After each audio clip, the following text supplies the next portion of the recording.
ভারতবর্ষের এই একমাত্র মন্দির যেখানে স্বয়ং ভগবান শ্রীকৃষ্ণ দেখা দেন ভক্তদের। বৃন্দাবনের বাঁকে বিহারী মন্দিরে শ্রীকৃষ্ণের যে মূর্তি রয়েছে সেই মূর্তিতে শ্রীকৃষ্ণ স্বয়ং বাস করেন, প্রায় প্রত্যহই মেলে তার প্রমাণ। ভক্তি ভরে মাত্র 2 মিনিট এখানে ভগবানের দিকে তাকালে ভক্তের সাথে নাকি তিনি তার বাড়ি চলে যান।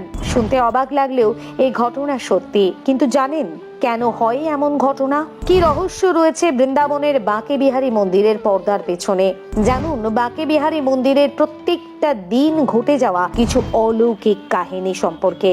গোটা ভারতবর্ষে ভগবান শ্রীকৃষ্ণের যে কয়েকটি অন্যতম জাগ্রত এবং জনপ্রিয় মন্দির রয়েছে তার মধ্যে অন্যতম হলো উত্তরপ্রদেশের বৃন্দাবনের বাঁকে বিহারী মন্দির। প্রাচীন এই মন্দিরকে কেন্দ্র করে জড়িয়ে রয়েছে বহু ইতিহাস। মনে করা হয় এই মন্দিরে ভগবান শ্রীকৃষ্ণের বিগ্রহের সামনে চোখ বন্ধ করে কিছু চাইলে তা কখনোই বিফলে যায় না।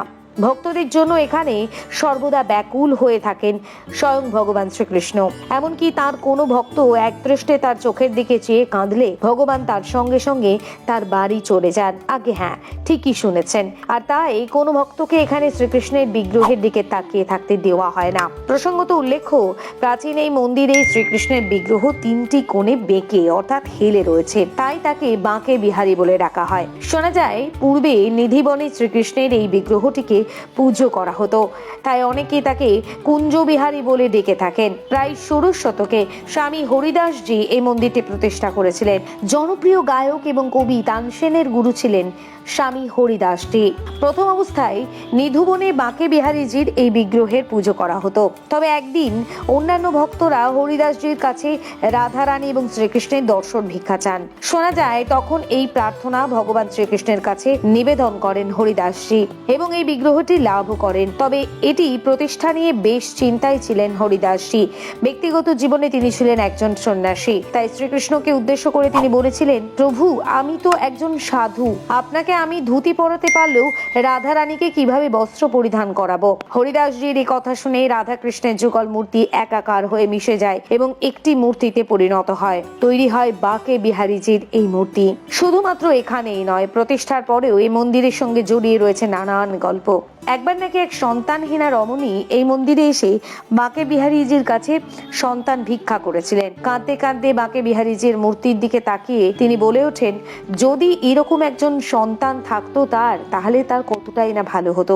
কথিত রয়েছে ওই মহিলা এই কথা শুনে তার সাথে তার বাড়িতে চলে গিয়েছিলেন বাঁকে বিহারীজি। মন্দিরে কখনোই 2 মিনিটের বেশি সেই কারণে প্রভুর বিগ্রহের দিকে তাকিয়ে থাকার অনুমতি ভক্তদের দেওয়া হয় না। পুজো চলাকালীন কিছু সময় অন্তর অন্তরই মন্দিরের বিগ্রহের সামনে একটা পর্দা টেনে দেওয়া হয়। সব থেকে আশ্চর্যের বিষয়, এই মন্দিরে কোনো রকমের শঙ্খ বা ঘণ্টার ধ্বনি শোনা যায় না। সম্পূর্ণ নির্জন পরিবেশে ভক্ত সহকারে মন্ত্র উচ্চারণ করে বাঁকে বিহারীজির পুজো সমাপন করা হয় মন্দিরে। কৃষ্ণ জন্মাষ্টমী, ঝুলন যাত্রা, হোলি, রাধাষ্টমী এই দিনগুলোতে বহু ভক্ত সমাগম হয়। শুধুমাত্র ভারতবর্ষ নয়, বিদেশের বিভিন্ন জায়গা থেকেও ভগবান শ্রীকৃষ্ণের এই সৌম্য মূর্তির দর্শনে বহু মানুষের আগমন হয়। ভক্তদের একাংশের দাবি এই মন্দিরে আসলেই এক অদ্ভুত ধরনের অনুভূতি অনুভব করেন তারা। স্বয়ং ভগবান শ্রীকৃষ্ণের অস্তিত্ব যে এই মন্দিরে প্রত্যেকটি কোণায় কোণায় রয়েছে তা যেন অনুভব করা যায়। তবে কিভাবে যাবেন এই মন্দিরে? ভারতে কম বেশি সমস্ত বড় শহরের সাথেই এই অঞ্চল যুক্ত। সড়ক পথে খুব সহজেই বৃন্দাবন পৌঁছে যেতে পারবেন আপনারা।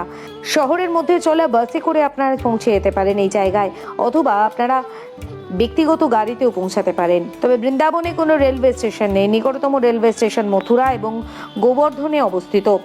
সেখান থেকে বাঁকে বিহারীর মন্দির যাওয়ার জন্য আপনাদেরকে অটো অথবা ই-রিক্সার সাহায্য নিতে হবে। এছাড়া রয়েছে নিকটতম বিমানবন্দর আগ্রা। এখানে নেমেও খুব সহজেই আপনারা মন্দির পৌঁছানোর জন্য ট্যাক্সি অথবা ক্যাব পেয়ে যাবেন।